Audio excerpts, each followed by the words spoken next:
Bom, a gente está aqui com o meu querido professor de História do meu ginásio. Hoje ele é professor de Filosofia da Educação do Instituto Federal do Paraná. E ainda continua dando 10 horas de aula na Escola de Educação Básica Carme Serra Leite, aqui em Garuva, Colégio Estadual. E ele vai falar um pouco pra gente aqui a respeito do veganismo. Quantos anos, professor?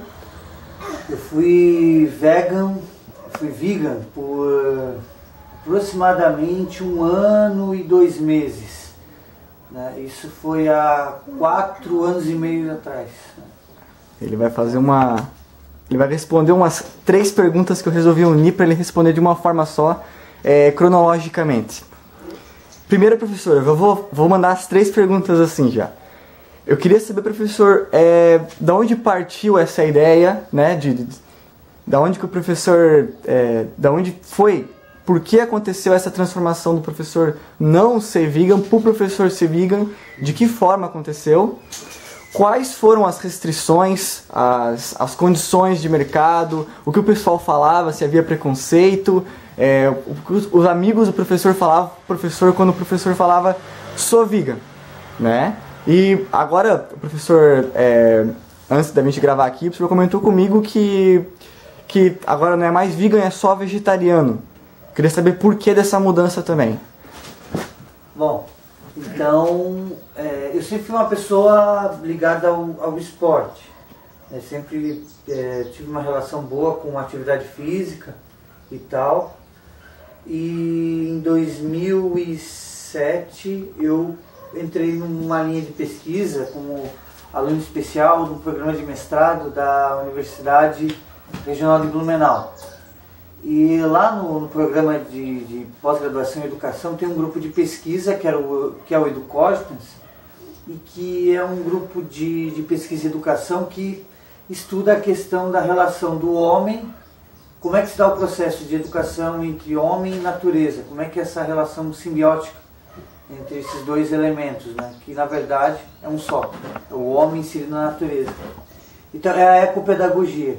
Então dentro do grupo de pesquisa eu encontrei pessoas que vinham com uma perspectiva nova de entendimento de como se davam os processos econômicos, políticos e culturais e qual o impacto dessa ação humana de conversão da matéria natural em matéria humana no mundo. Qual o impacto da ação civilizatória do homem moderno sobre o planeta?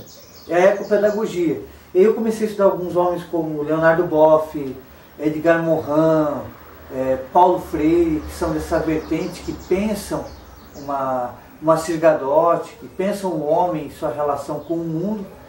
E aí eu comecei a ter contato com alguns pensamentos relacionados à questão do consumo do homem contemporâneo. Então, dentro desse mundo do fast food, né, McDonald's e tal, começou a me remeter a essa questão da carne. Qual o impacto do consumo da carne no mundo? Então, alguns dados começaram a me deixar muito preocupados. Isso foi uma pesquisa muito densa, em questão de 1 mês.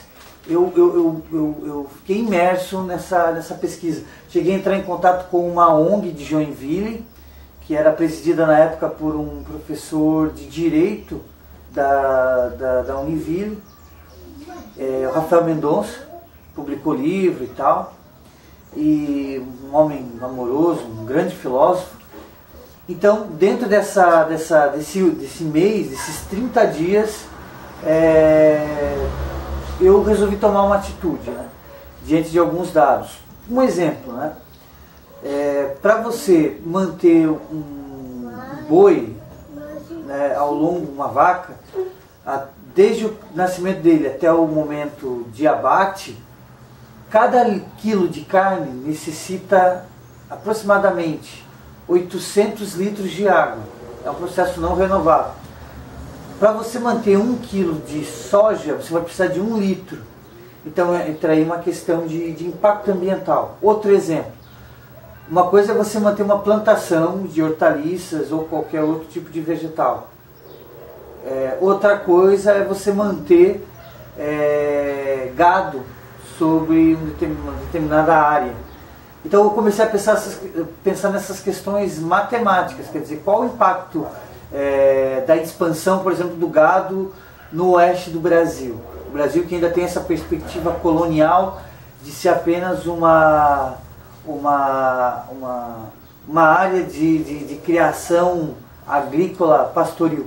Então nós mantemos a carne do mundo, e para manter a carne do mundo, o mercado consumidor externo, a gente precisa, a população ela cresce, então você precisa, para atender essa demanda crescente no âmbito demográfico da população, você precisa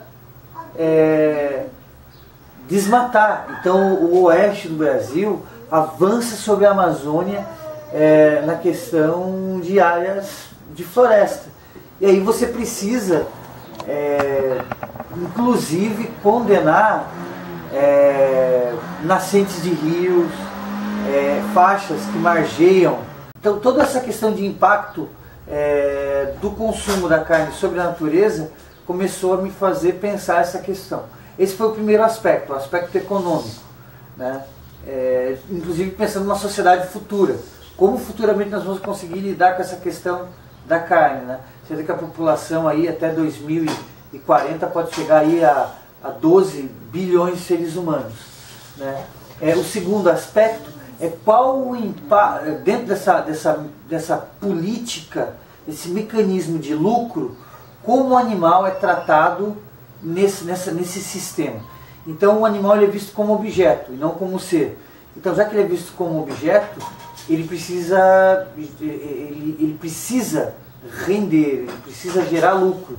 Então dentro desse mecanismo de gerar lucro, ele enquanto objeto, ele está passivo a todo tipo de tratamento obscuro para o consumidor.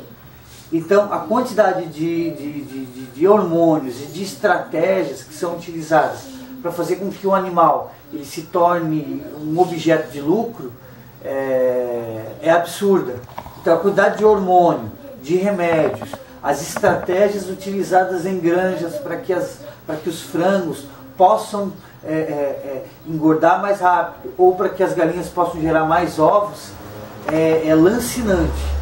Então toda essa histeria industrial em cima dos animais, ela vai ter um impacto na carne propriamente. E se eu consumo essa carne que passou por um processo de engorda artificial, que passou por um processo de estresse, qual o impacto disso na minha saúde?